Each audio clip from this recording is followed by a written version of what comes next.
Imagine, imagine it's the 1630s. The world is just in this state of violent ideological upheaval. Oh, absolutely chaotic. Right. And over in Europe, you have this brilliant mathematician and thinker who retreats to a quiet room with a stove. And he decides he's going to systematically doubt absolutely everything he has ever been taught. Stripping it all the way down to the studs. Exactly.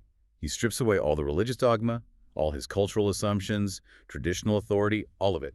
He's searching for just one single, undeniable bedrock of rational truth. And, well, we all know how that ends up. Yeah, he lands on the famous realization, right? And I think, therefore I am. He publishes his findings, and René Descartes is immortalized globally as the undisputed father of modern philosophy. Right. It's like the foundational moment for Western thought. I mean, it's taught in almost every single university on the planet. But, and here's where it gets wild, around that exact same time, thousands of miles away, there is another man engaged in an identical pursuit. Doing the exact same thing. Yes. Fleeing a brutal religious purge, he hides in a cave in the Ethiopian wilderness for 2 whole years. Wow. 2 years in a cave. Yeah. And he's surrounded by these competing absolutist claims from traditional beliefs, newly arrived Catholicism, Islam, Judaism, and he too decides to just radically doubt everything. So he just rejects it all. Pretty much. He refuses to accept any doctrine based purely on the authority of men or, supposed revelation. He systematically builds this entire framework of morality and existence based purely on independent, individual, rational inquiry. Which is incredibly modern. Totally. Yeah. And he writes down his rigorous logical proofs in a text called the Hatata. His name is Ziri Jakob. And yet, I mean, if you browse the standard curriculum of basically any global philosophy program today, Ziri Jakob is almost entirely absent. It's crazy. It is. His application of pure reason is, it's identical to Descartes in its rigorous methodology, but it's treated as this localized historical curiosity, if it even gets acknowledged at all. So how does that happen? Right. How does an entire continent, which indisputably produced some of the earliest and, frankly, most sophisticated human civilizations, get systemically erased from the global narrative of intellectual history? That is the big question. That profound, really unsettling question is the mission of our deep dive today. We are unpacking a comprehensive and intensely passionate book. It's titled African Philosophy and Thought Systems, A Search for a Culture and Philosophy of Belonging by Munyaradzi Mawer and Tapua Armubaya. Such a monumental text. I mean, the authors aren't just writing a passive history here. No, not at all. They're engaging in this massive, active reclamation project. They pull apart the foundations of human thought, they analyze regional masterpieces of logic, and then they actually apply those philosophical concepts directly to modern political frameworks. It's huge. And we're going to explore how African thinkers have spent decades fighting to dismantle centuries of intellectual erasure, and how they are currently using indigenous thought systems to map out a sustainable future for the continent. It's a journey. It really is. Yeah. But before we really get into the mechanics of this, I do need to establish some ground rules for today's discussion regarding impartiality. Yeah, that's definitely important to note up front. Right. Because you, the listener, you're going to hear us dissect some incredibly intense historical realities today. The source text we're relying on is academic, but it is also deeply, deeply personal to the authors. Understandably so. Absolutely. Yeah. They occasionally use highly charged language when referencing the architects of colonialism. Yeah. Using phrases like neo-colonialist bastards or colonial monsters. Very raw. Very raw. So our role today is strictly to unpack the author's perspectives. We're here to explain the historical context and the intergenerational trauma that drives that specific language. Right. We are impartially reporting on the content provided. Exactly. We are not endorsing any specific political ideology or taking a side. Our objective is to just clearly and objectively convey the ideas, the logical structures, and the historical facts as they are presented in this book. Because the real value of this deep dive lies in understanding the architecture of the author's arguments. Right. And to do that, we have to look at the very specific way they define the concept of philosophy itself. Because honestly, that definition is the entire battleground. Okay, let's unpack this. Because the authors argue that to understand how African philosophy was erased, we really have to look at the two distinct senses of the word philosophy. The popular sense and the technical sense. Yeah. And I'll admit, when I first approached this, I thought of philosophy as basically just, having a worldview. The authors call this the common or popular sense. Right, which everyone has. Exactly. Yeah. It's your personal attitude toward life. It's born from your upbringing, your culture, your prejudices, daily assumptions. Like if someone says, my philosophy is that everything happens for a reason. That is the popular sense of the word. And the crucial distinction the authors make is that for centuries, Western academics totally conceded that Africans had a popular philosophy. Right. They gave them that much. Barely. They admitted there was a worldview, like a collection of myths, a general attitude toward nature, but they vehemently denied that Africa possessed philosophy in the professional or technical sense. So let's define that technical sense, because I like to think of it as, well, sort of the foundational operating system of human thought. Oh, I like that analogy. Right, because if we look at human knowledge, disciplines like physics or economics or psychology, those are the applications. They're the apps running on the system. They perform specific tasks. Exactly. But technical philosophy is the source code. It's this rigorous, highly logical, systematic academic discipline. It doesn't just hold beliefs. It actively tries to break them. Yeah, it subjects every single assumption to strenuous logical scrutiny. So the text breaks this technical operating system down into 3 primary branches to show just how rigorous it actually is. Right. First, you have metaphysics. And this investigates the fundamental nature of reality itself. It asks questions that science really cannot answer empirically. Like, what is the nature of being? Or what's the difference between appearance and reality? Or, is human action determined by preceding causes, or do we possess genuine free will? Heavy stuff. Very heavy. And then you have epistemology, which is the theory of knowledge. And this is where it gets really strict. Yeah, the book goes hard on this. Epistemology doesn't just ask what you know. It asks how you can possibly justify knowing it. Exactly. The text outlines all these different mechanisms for knowledge: empirical knowledge gathered through the senses, rational knowledge derived through deductive logic, revealed knowledge based on faith, and intuitive insight. And the text cites thinkers like A.J. Ayer and Bamisai to establish just the immense burden of proof required in epistemology. Like, to claim technical philosophical knowledge, you must prove existence, certainty, validity, and veracity. You basically must prove you have the right to be sure. Yes. And finally, there is axiology, which is the rigorous study of values. That encompasses ethics, the logical evaluation of human conduct, and aesthetics. What's fascinating here is how the authors describe the inherent nature of this technical philosophy. They actually call it double-edged. Double-edged how? Well, it is deliberately subversive and unsettling. It's not designed to comfort you. It is designed to create profound uncertainty about your most deeply held beliefs in order to achieve eventual clarity. Wow. Yeah, it's the ultimate exercise in rational autonomy. And that concept, rational autonomy, is really the pivot point for this entire book. The authors argue that philosophy is the universal human capacity for critical reflection. Right. Therefore, to claim that an entire continent does not possess technical philosophy, it's not just an academic critique. No, it's so much worse than that. It is an assertion that the people of that continent lack rational autonomy entirely. Yeah. It's basically an erasure of their fundamental humanity. Which brings us face to face with what the text calls the dark continent myth. Oh man, I was completely stunned by the specific evidence the authors presented here. It's hard to read, honestly. It is. I mean, we are taught to revere the great thinkers of the European Enlightenment as these champions of universal reason and objective truth. The brightest minds of their era. Supposedly. Yet, the authors pull direct quotes from these exact same thinkers that are just shockingly irrational. Yeah. The text highlights David Hume, a towering figure in Western empiricism. Right. Hume explicitly claimed in his writings that Negroes were naturally inferior to whites. He literally stated there was never a civilized nation of any other complexion than white, and no individual eminent either in action or speculation. It's just blatant. And then there's Immanuel Kant. Oh, Kant! Yeah, Kant is arguably the architect of modern ethical philosophy. He's the champion of the categorical imperative, right? The idea that Pernithing insists on treating every human being as an end in themselves, never merely as a means to an end. Which sounds great until you see who he considers a human being. Exactly. The text points out that Kant explicitly argued that Africans had a fundamental deficit in mental capacity. He dismissed African spirituality as mere idolatry and famously claimed that Africans had no feeling that rises above the trifling. He even went so far as to suggest that a person's race determined their actual capacity for rational thought. Unbelievable. And Georg Hegel, another titan of Western thought, he took it even further in his lectures on the philosophy of history. What did Hegel say?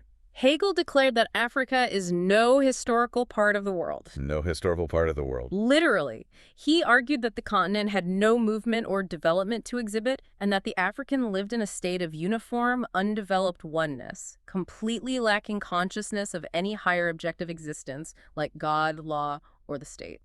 I have to stop here because the contradiction is glaring. Yay. Kant barely ever left his hometown of Königsberg in Prussia, right? Right. Never more than a day's ride. And Hegel spent his life in German universities.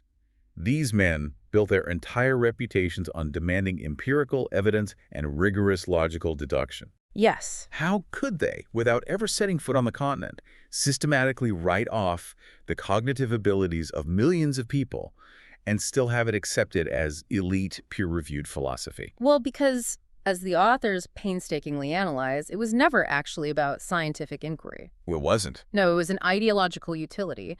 You really have to contextualize this within the era of the transatlantic slave trade and the ensuing scramble for colonial dominance. Ah, right. Follow the money. Exactly. If you are going to systematically extract millions of people for forced labor, and if you're going to subjugate an entire continent to extract its resources, you cannot do that if you recognize those people as your intellectual equals. You have to build a philosophical scaffolding to justify the empire. Precisely. By denying African people reason, which, remember, these European thinkers had defined as the defining characteristic of advanced humanity, they effectively classified them as something closer to flora or fauna. Yeah. If a population is deemed incapable of reason, incapable of governing themselves, incapable of contributing to the march of human civilization, then colonization is no longer framed as a violent theft. It's reframed as a civilizing mission. Exactly. The French scholar Lévi-Breuil later codified this by describing the African mind as pre-logical and entirely mystical. He said it was dominated by emotion and incapable of abstract, technical thought. The authors point out the bitter irony of this whole thing, too.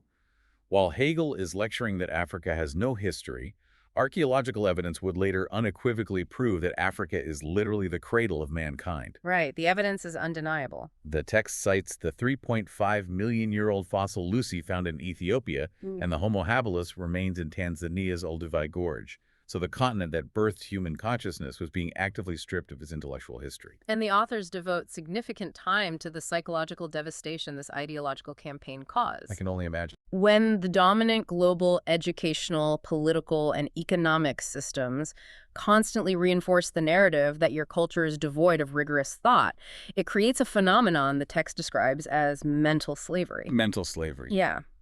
It breeds self-hate, self-denial, and just a profound lack of intellectual confidence. It forces the colonized mind to aspire only to imitate the colonizer. Which is devastating. And we see intellectuals trying to forcefully respond, right? Yeah. The text mentions the poetry of Leopold Sédar Senghor, specifically his poem Black Woman, equating blackness with beauty and life. Yeah. And of course, the ultimate political sacrifice of leaders like Patrice Lumumba. Yes, but the pushback couldn't just be political or poetic. Right. So the intellectuals of the African diaspora realize they are facing an existential threat. They have to fight back philosophically within the strict, rigorous rules of academic philosophy. They have to prove that African thought systems exist independently of European influence. They have to deconstruct that pre-logical myth. And this creates a really fascinating intellectual crisis in the mid-20th century. Well, African scholars knew the European claims were false. But how do you scientifically categorize and prove a tradition of individual technical philosophy in a culture heavily rooted in oral history and communal traditions? Ah, because they didn't have shelves of dusty books written by one guy. Exactly. They needed a new taxonomy. And that effort to categorize African philosophy was really formalized by the Kenyan philosopher Henry Odera Oruka. Oruka's work is just a masterclass in intellectual framing. He surveyed the chaotic debate over African philosophy and identified 4 distinct trends or methodologies that scholars were using to define it. And these 4 trends really show the evolution of how African thinkers tried to solve this massive problem. Let's go through them. Because the first trend he identified was ethnophilosophy. And the text says the term was actually coined originally by Kwame Nkrumah, but heavily popularized in 1945 by a Belgian missionary named Placide Tempels in his book Bantu Philosophy. Right. Ethnophilosophy it's a complicated one. It is. I find ethnophilosophy conceptually interesting, but also highly problematic. Why is that? Well, the premise is that African philosophy is fundamentally different from Western philosophy because it's communal. It's a lived, shared experience. So instead of looking for a single genius author like a Socrates or a Kant, ethnophilosophy looks at the collective worldview. Expressed through a society's myths, their proverbs, rituals, folk wisdom. Right. The philosophy belongs to the entire community, which initially seems like a great defense. It's a way of saying, yes, we have philosophy, it just looks different than yours. But the pushback from other African intellectuals was fierce. Oh, yeah. The text details how scholars like Paul and Houghton Tanji completely dismantled ethnophilosophy. And Houghton Tanji's critique makes perfect sense based on our definition of technical philosophy. Because isn't groupthink inherently unphilosophical? If everyone agrees, who is asking the hard questions? Exactly. If technical philosophy requires deliberate subversion and individual rational autonomy, then a collective, agreed-upon mythology is not philosophy at all. It's just anthropology. Right. And Houghton coined a brilliant phrase for it, the myth of primitive unanimity. The myth of primitive unanimity. Yeah. He argued that ethnophilosophy promoted this romanticized, deeply patronizing idea that everyone in traditional Africa just agreed with each other. It implied that indigenous Africans lacked the capacity for individual dissent or logical rebellion. Which is just another way of saying they don't think for themselves. Precisely. Other critics in the book, like Wambadia Wamba, went even further. They argued that ethnophilosophy was actually a tool of colonial domination, a way for European outsiders to package African thought as static, mystical, and uncritical. Which just reinforces the exact stereotypes they claim to be dismantling. Exactly. So the pendulum swings wildly in the opposite direction. Yeah. And that leads to Oruka's second trend, professional philosophy. Okay, so who are the professional philosophers? Thinkers like Keter Bodonran, they rejected the communal, myth-based approach entirely. They drew a hard line stating that philosophy must be critical, rigorous, discursive, and highly independent. Basically adopting Western methodologies. Yes.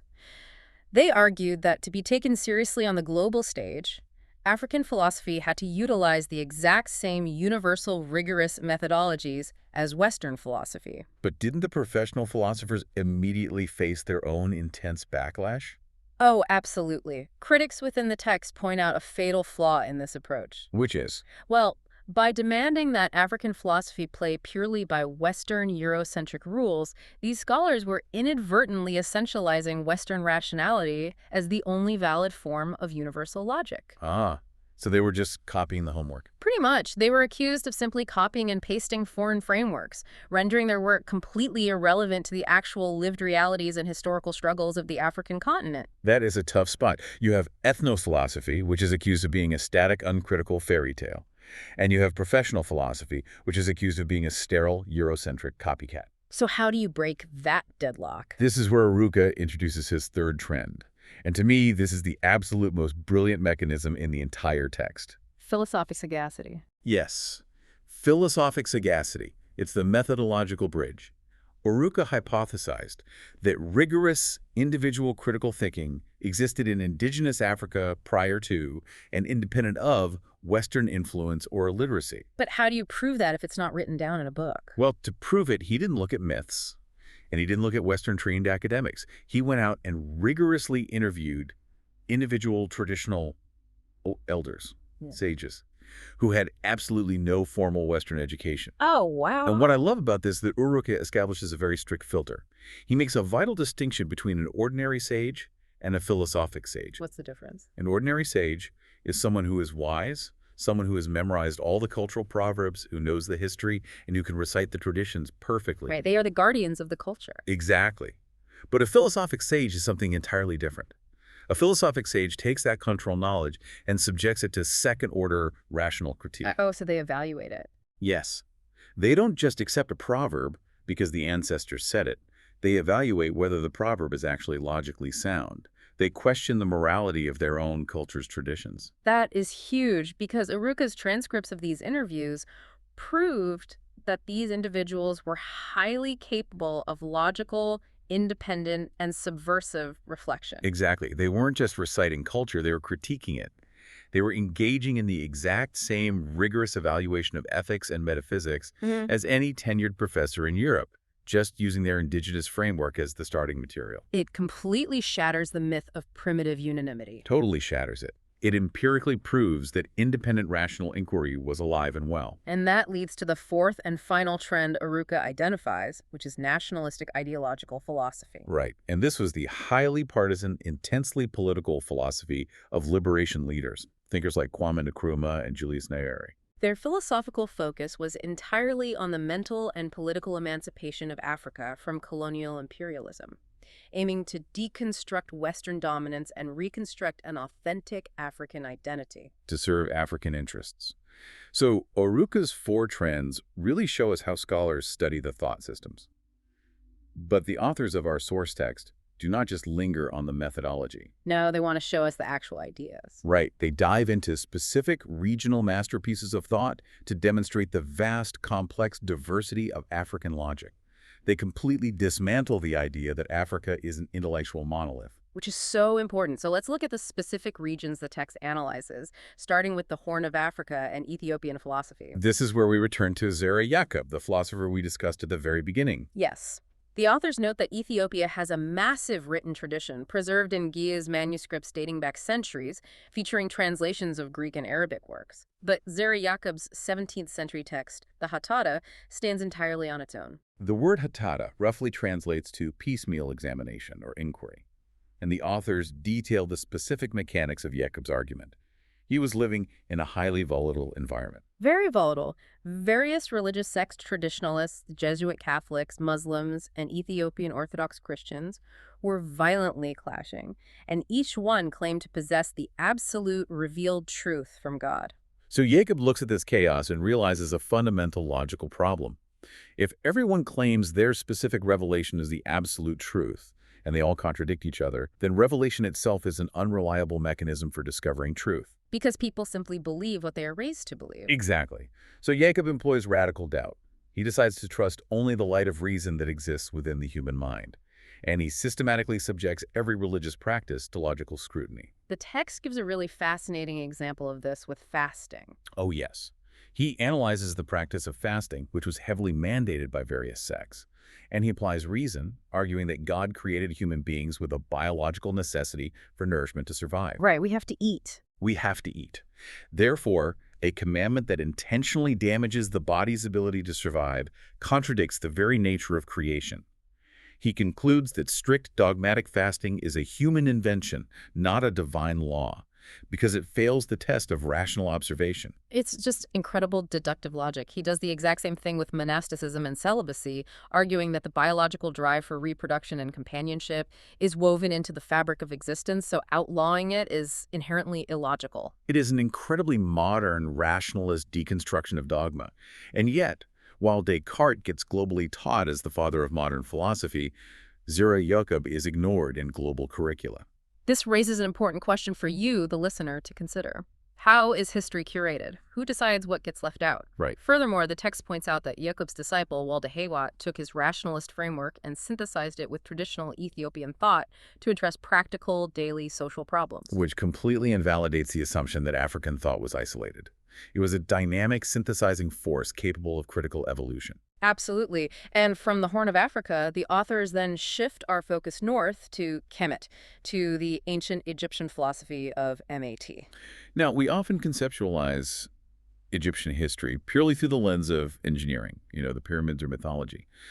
But the authors frame MAT as a highly rigorous philosophy of truth, justice, and cosmic balance. Right. MAT is personified as a deity, but operationally it functioned as a strict ethical and legal framework based on the 42 admonitions or the negative confessions. I am fascinated by the structural mechanics of these admonitions. They predate the biblical Ten Commandments by roughly 1,500 years, but they operate on a very different psychological premise. How so? Well, the Ten Commandments are largely prohibited imperatives directed from an authority figure down to the subject. Thou shalt not steal, thou shalt not kill. The subject is passive. Right, you're receiving the law. Exactly. But the 42 admonitions of MAAT require active negative confession from the individual upon facing judgment. The individual must state, I have not stolen, I have not committed fornication, I have not caused shedding of tears, I have not polluted the earth. Oh, wow. It completely centers personal accountability. Yes. It implies a high degree of free will and individual rational autonomy. You are not just obeying a top-down law. You are actively asserting your adherence to cosmic balance. You're taking ownership of your ethical conduct. That is a profound, ancient foundation for governance and community preservation. And from the structural justice of North Africa, the text transitions to West Africa, specifically analyzing Yoruba philosophy. Right. And here the epistemological vehicle is completely different. The Yoruba philosophize heavily through proverbial lore. Now, earlier we established that just reciting proverbs without critique isn't necessarily technical philosophy. But the authors argue that the proverbs themselves are incredibly dense packets of epistemological and ethical data. Right, they are cross-generational thought experiments. Yeah, the authors provide specific examples, like what an elder sees seated, a youth does not see standing. Which isn't just a quaint saying about respecting your parents. No, it is an epistemological claim. It argues that accumulated empirical experience provides a vantage point for understanding reality that raw, energetic observation just cannot replicate. That's fascinating. And there's another proverb they cite. Whatever is done in secret will always be known. This functions as an ethical stance on the inevitability of truth and the interconnectedness of human actions. But the most vital philosophical concept that emerges from West African thought in this text is the Akan concept of Sankofa. Sankofa. Yes, it literally translates to reach back and get it. This is profound philosophy of history and progress. And it really contrasts with the Western concept of progress, which is often highly linear, a constant march forward where the past is viewed as obsolete or primitive. Right. But Sankofa completely rejects that linear binary. It argues that the past and the future are intrinsically linked. It posits that sustainable progress is impossible without actively retrieving and critically analyzing the foundational wisdom of the past. For populations whose cultural identities and histories were violently fractured by colonialism, Sankofa is an intellectual mandate. You have to reclaim those indigenous epistemologies in order to build a viable future. Reach back and get it. It's a mechanism for continuous cultural iteration. Now, while Ethiopian rationalism, the justice of Maat, and Yoruba epistemologies are all geographically distinct, the authors identify one overarching philosophical concept. Yes, and this concept serves as the moral heartbeat for almost the entire sub-Saharan region. And understanding this paradigm is absolutely critical to understanding the author's ultimate thesis on African development. We were talking about the philosophy of Ubuntu. Depending on the linguistic region, it might be called Unhu, Vumunhu, or Botho. But the conceptual translation remains consistent: humanness. The core maxim of Ubuntu completely flips the script on Western philosophy. We talked about Descartes and his realization. I think, therefore I am. Descartes roots the entirety of existence in the isolated, individual reasoning mind. Right, it's all about the self. But Ubuntu declares, I am because we are, and since we are, therefore I am. It replaces an individualistic, atomized identity with a deeply social, interconnected identity. And the authors detail how this philosophy fundamentally alters the metric for human value. How does this measure value? Well, in a strictly Western capitalist framework, a person's value or educatedness is often measured by their individual accumulation of wealth, status, or academic degrees. Sure. Ubuntu completely rejects this. It evaluates a person's worth based on their social maturity, their capacity for compassion, and their active respect for the life of others. The text explicitly states that within the Ubuntu framework, a person could hold 3 PhDs and be incredibly wealthy. But if they are selfish, individualistic, and disrespectful to their community, they are considered profoundly uneducated. True knowledge is demonstrated through sharing, caring, and an unconditional open-handedness. But the authors push deeper than just ethical behavior, right? Yeah. They explore the metaphysical dimensions of Ubuntu. It is not merely a social contract between the people currently breathing in your town. No, it's an unbroken continuum of existence. It connects the living dead, which means the ancestors, and the unborn.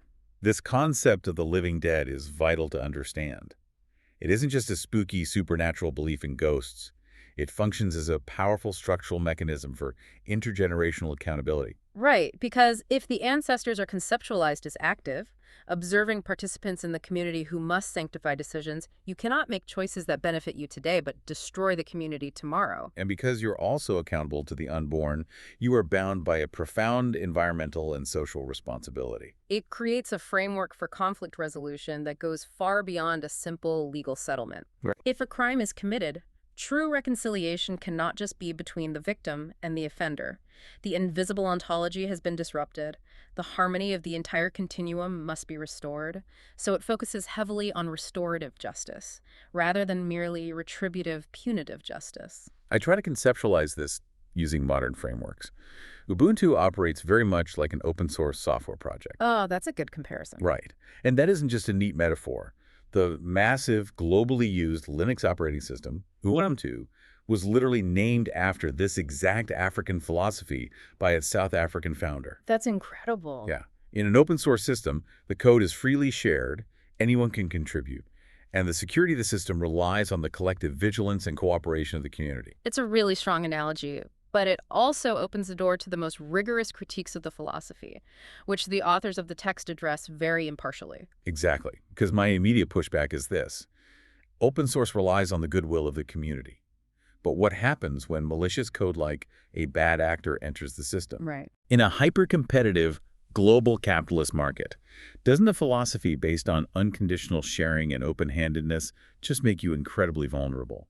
Doesn't it make you a target to be exploited by systems that do not play by those rules? The critics highlighted in the text raise this exact concern. They ask whether Ubuntu, in practice, fosters a herd mentality that stifles individual innovation and exceptionalism.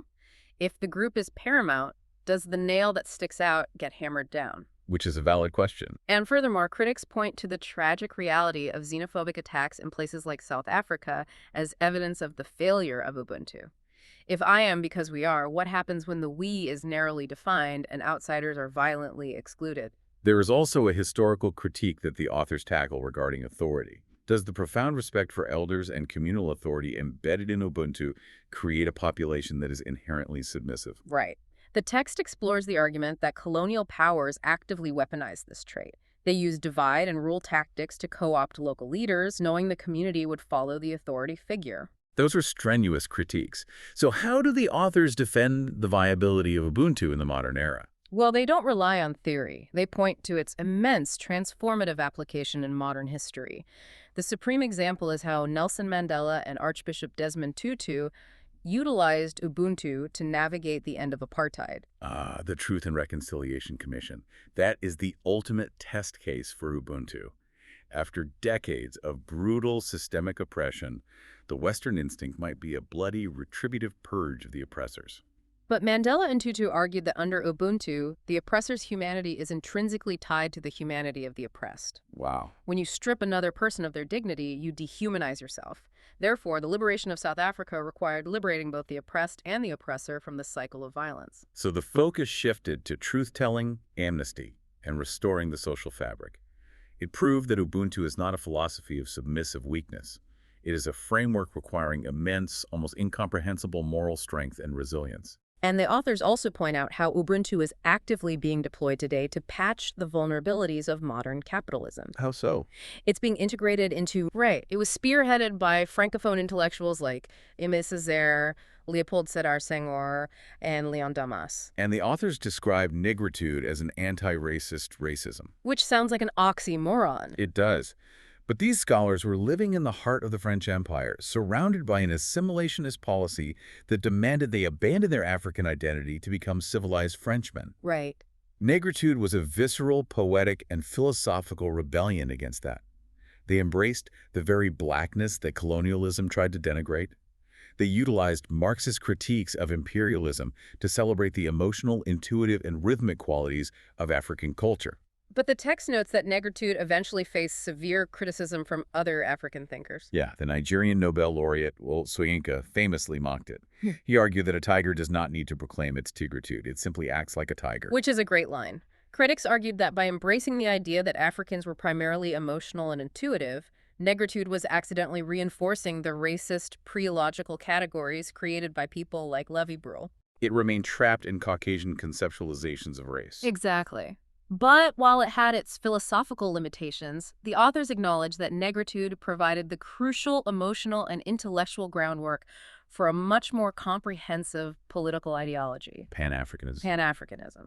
It is the grand vision, an ideology that encourages worldwide solidarity among all people of African descent. And the text provides a deeply nuanced breakdown of how complex this movement actually is. It isn't just a single idea. The text cites a scholar named Mazrui who identifies 5 distinct levels of Pan-Africanism. And these levels highlight the immense geopolitical friction involved in trying to unify such a diverse diaspora. So what are the 5 levels? First, the text analyzes sub-Saharan Pan-Africanism, which focuses on the unity of Black nations south of the Sahara. Then there is trans-Saharan Pan-Africanism, Which attempts the incredibly difficult task of bridging the historical and cultural divides between sub-Saharan Africa and the Arab and Berber nations of North Africa. Right. Then you have transatlantic Pan-Africanism, connecting the continent with the massive Black diaspora in the Americas. Okay. There is West Hemispheric solidarity among the descendants of enslaved people in the Americas alone. And finally, global Pan-Africanism, attempting to unite every Black enclave worldwide. The logistical and ideological friction between these levels is staggering. I mean, how do you align the political interests of a newly independent nation in West Africa with the civil rights struggles of the diaspora in the United States? To understand how the movement attempted this, the text relies on another scholar, Ali, who traces Pan-Africanism through 5 chronological phases. Okay, let's break those down. The first is the colonial phase, from 1900 to 1957, focused primarily on intellectual agitation and organizing the early Pan-African congresses, heavily led by diaspora figures like W.E.B. Du Bois. Then the second is the independence phase from 1957 to 1963, catalyzed by Ghana's independence under Kwame Nkrumah, who famously declared that Ghana's independence was meaningless unless linked to the total liberation of the continent. Right. And this phase culminated in the creation of the Organization of African Unity, the OAU, in 1963. Then the text moved to the national liberation phase for 1963 to 1980, where the focus shifted to armed struggles to eradicate the remaining pockets of colonial rule in places like Zimbabwe, Angola, and Mozambique. Which transitions into the anti-apartheid and economic phase from 1980 to 1994, entirely focused on dismantling the South African regime and realizing that political independence was useless without economic independence. Which brings us to the final, current phase, the globalization phase, from 1994 to the present. And this is where the philosophical ideals of Pan-Africanism crash directly into the brutal realities of the globalized free market. During this phase, African leaders attempted to build massive development frameworks to secure the continent's future. The text details the history of these frameworks. There was the Lagos Plan of Action in 1980, which envisioned a unified, self-reliant African economy.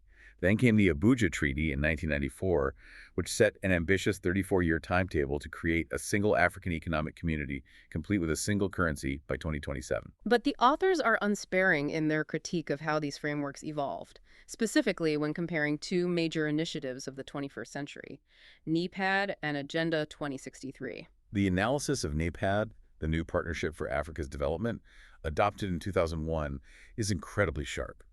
The authors heavily criticize NEPAD for being deeply neoliberal. Right. They argue it focused almost entirely on securing partnerships with Western capital, seeking foreign direct investment, and integrating Africa into the globalized free market on terms dictated by the West.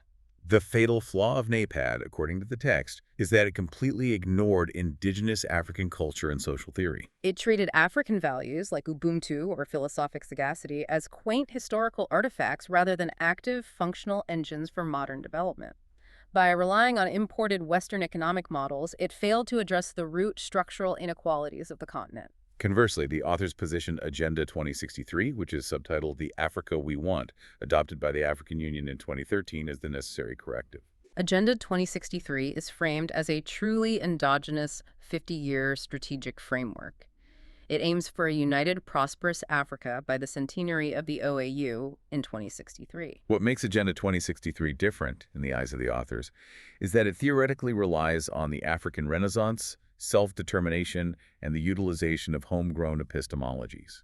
It seeks to integrate the philosophy of Ubuntu into its economic planning, ensuring that development is people-centered rather than purely capital-centered. But, and this is important, the authors are not naive cheerleaders. No, not at all. After walking us through this incredible history of philosophical resilience and grand political blueprints, the text delivers a very harsh reality check.